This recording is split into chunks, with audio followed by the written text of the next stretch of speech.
Hollywood production 1C Pictures presents. Šī filma ir savā ziņā retrospekcija.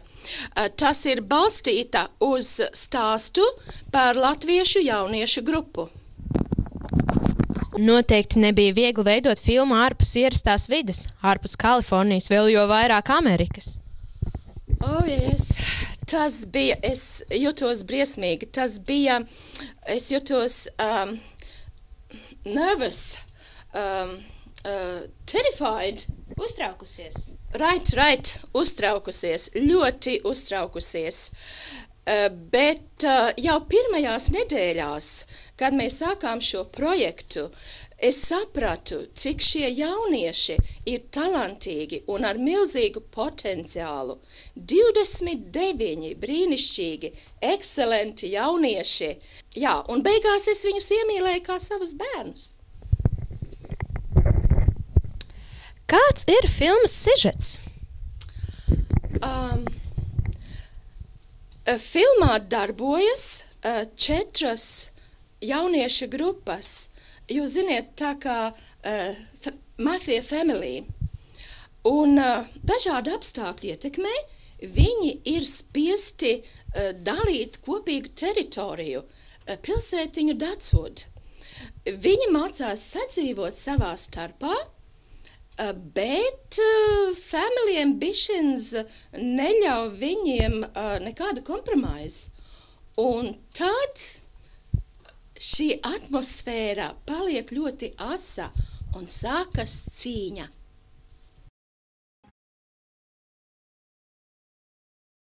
Jūsu varoņiem bija viena no emocionāli grūtākajām situācijām. Jūsu ģimenes uzdevums pirmkārt bija saliedēties pašiem savā starpā, kā jaunai apvienībai.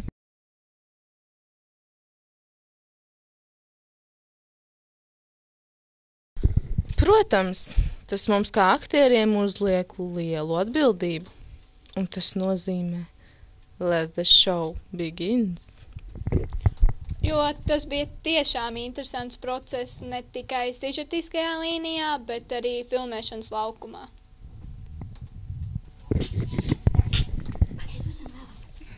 Mēs visi bijām svešinieki, līdz ar to tās bija patiesas emocijas.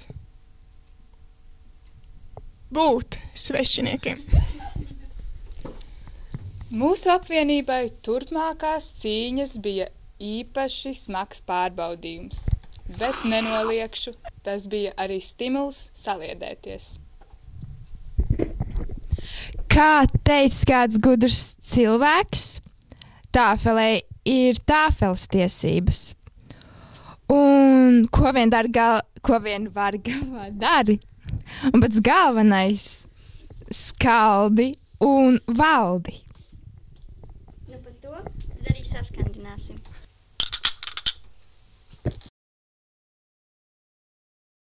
Kāds bija jūsu uzdevums šajā filmā? Principā mūsu uzdevums šajā filmā bija iesākt visu šo stāstu ar savu šarmu, sievišķīgo. Kā sacīt, jāsaka, noiet pirmajiem pa trepēm, attaisīt pirmo atvilkni, nogriezt pirmo tomātu šķēli, atciet maisam galu vaļā un arī tumšā telpā iedeg gaismu, kas ir ļoti, ļoti svarīgi. Tas, protams, nebija mūsu vienīgais uzdevums. Mūsu uzdevums bija arī reklamēt mūsu sponsoru. Bet vai aiz jūsu pūderētām sajām neslēpjas cilvēciski Maiks Trauslums? Nē. Un man liekas, ka pūderis taču noslēp visas pumpas un visas nesmukumus, un kāds tur sakars ar trauslumu? Tas ir tāds viltīgs jautājums. Viņa ar to man šeit gribēja pateikt to, ka katram no mums ir kaut kas slēpjams. Šajā gadījumā ne mūsu varoņiem noteikti, bet, kā saka, karā visi ieroči ir atļauti. Just est in inamis, kam spēks, tam tiesības. Paldies.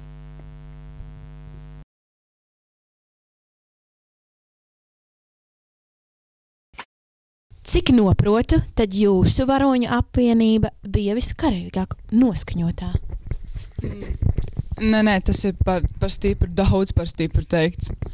Nav jau tā, ka mēs būtu pati agresīvākā ģimene. Nu, pieņemsim, tieši mans tēls bauda visvairāk miera, līdzsvara, harmonijas. Šeit neiet runa par agresiju. Viss koncentrējas vienā problēmā. Nu, ziniet, 4 ģimenes, 1 teritorija, problēma, tur kaut kas neiet kopā. Saprotiet? Lol? Mūsu varoņi cīnās par vietu zem saules. Tīrs izdzīvošanas instinkts.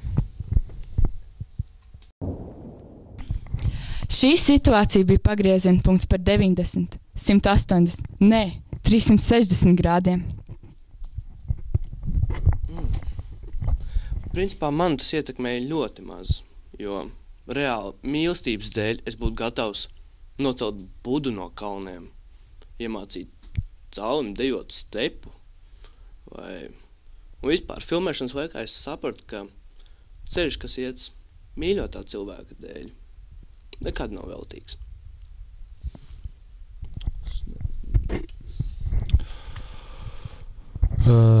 Runājot par filmu, man atmiņā palicis tāds tiešām viens ļoti spilgts citāts. Jā. Es tevi pamīlētu tā, ka tev pat sarma nenobirtu. Es tevi pamīlētu tā, tā pamīlētu, ka varbūt pēc tam es arī mirtu. Jā, eņģeļi to sauc par vislielāko svētlaimi. Velni par elles mokām, bet mēs par mīlestību. Arī mēs filmēšanas laukumā jutām patiesi lielu mīlestību. Jūsu varonis nonāca neapskaužamā situācijā. Mīlestības dēļ bija jāpārauj saites ar mafijas ģimenēm. Šī vieta manam tēlam bija pati emocionālākā. Man bija nevien jāatsakās no visa, kas man dārgs un svēts, bet jāpieņem arī Roberta mafijas grupējums. Un tas, protams, ka nebija tik viegli. Jā, arī man šī vieta bija ļoti emocionāla. Mīlestība ir kā salds nektārs. Rūgtas vērmeles. Mīlestība ir tumša un apgaismota dvēsele. Jā, tā apmēram pārmaiņas uztvēra mūsu varonis.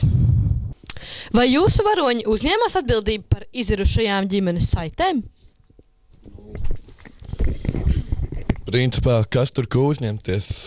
Bija jātaisno savs tēls, jātaisno režisora plāni, un tā arī es darīju, kā man lika. Tver mirkli, dzīvo mīlestībai, un būtībā tas man nesagādā grūtības, jo arī tāds ir mans īstās dzīves moto – tver mirkli.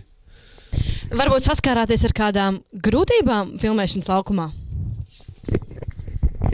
Principā jā, un man tiešām jāsaka liels paldies filmēšanas darbu vadītājiem, režisorai, visai filmas vadībai par to, ka viņi spēja man izturēt to, ka es reizēm varbūt biju bezatbildīgs, kad viņi sāk darbu 8 no rīta, ierados 12 un tam līdzīgi, bet tādi mēs mākslinieki esam. Tiešām paldies jums, kad jūs paturējāt mani, un es domāju, jūs paši arī esat apmierināti.